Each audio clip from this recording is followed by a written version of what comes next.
তো আমার মিক্সড করা শেষ। এখন হইতেছে এগুলা ভাজবো, ভাজতে একদম গুঁড়া করে রাখবো। তার জন্য চুলায় কড়াই দিয়ে দিচ্ছি। তোমার কড়াইটা গরম হয়ে গেছে। এখন হইতেছে পাঁচফোড়নগুলা দিয়ে দিতেছি কড়াইয়ের মধ্যে।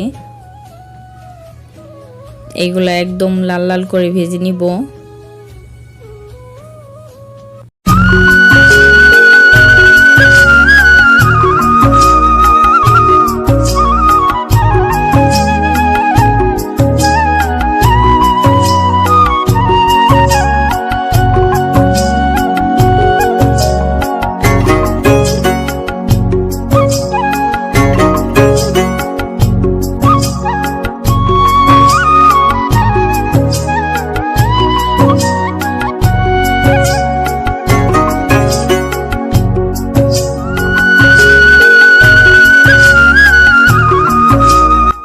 আমার পাঁচফোড়ন ভাজাটা শেষ। এখন হইতেছে ব্লেন্ডারে দিয়ে, তো ভাজার পরে একটু ঠান্ডা করে ব্লেন্ডারে দিয়ে এগুলা একদম পাউডার করে নিব। তো ব্লেন্ডার করার জন্য ব্লেন্ডারে ঢেলে নিতেছি। তো আমার এই যে পাউডার করা শেষ। তো একদম মিহি হয়েছে, কোনো দানা দানা ভাব নাই।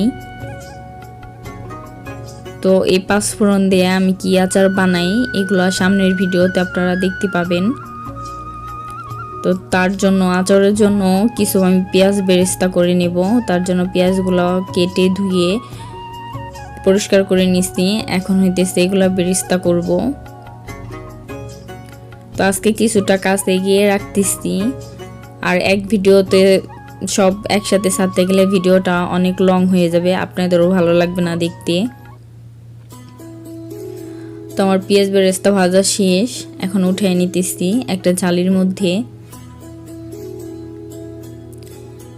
আমার ভিডিওর মধ্যে থেকে যদি কোনো অংশ আপনাদের এতটুকু ভালো লেগে থাকে তাহলে প্লিজ অনুরোধ করব আমার চ্যানেলটিকে সাবস্ক্রাইব করে আমার পাশে থাকবেন। আর পাশে থাকা বেল বাটনটি অল করে দিবেন, যেন আমি যখনই কোনো ভিডিও আপলোড করি সবার আগে নোটিফিকেশন যেন আপনাদের সবার ফোনে চলে যায়।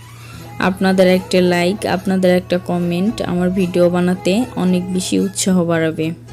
তো বিকেলের নাস্তার জন্য এখানে আলু সেদ্ধ করে নিচ্ছি, মিষ্টি আলু, আর হইতেছে মুরগি ফ্রাই করে নিচ্ছি। তো এগুলো আমার ভাসুর হোটেল থেকে পাঠাইছিল আমাদের জন্য, একদম রেডিমেড, কোনো কিছু মেশানোর কোনো দরকার নাই। তো শুধু ভাজলেই হবে। তো রাত্রে পাঠাইছিল, আমি ডিপ করে রাখছিলাম। তো বিকালবেলা কিছুটা নামাই নিছি ফ্রাই করার জন্য। তো এইখানে ডিম দিয়ে বিস্কুটের গুঁড়া দিয়ে সমস্ত উপকরণ দিয়ে একসাথে মিক্সড করা আছে। তো আপনারা পুরো ভিডিওর সাথে থাকুন আর উপভোগ করুন। তো আজকের ভিডিওটা এই পর্যন্তই। সামনে নতুন কোনো ভিডিও দেখার আমন্ত্রণ রইল। সেই পর্যন্ত সবাই ভালো থাকবেন, সুস্থ থাকবেন, আমাদের জন্য দোয়া করবেন। আল্লাহ হাফেজ, আসসালামু আলাইকুম।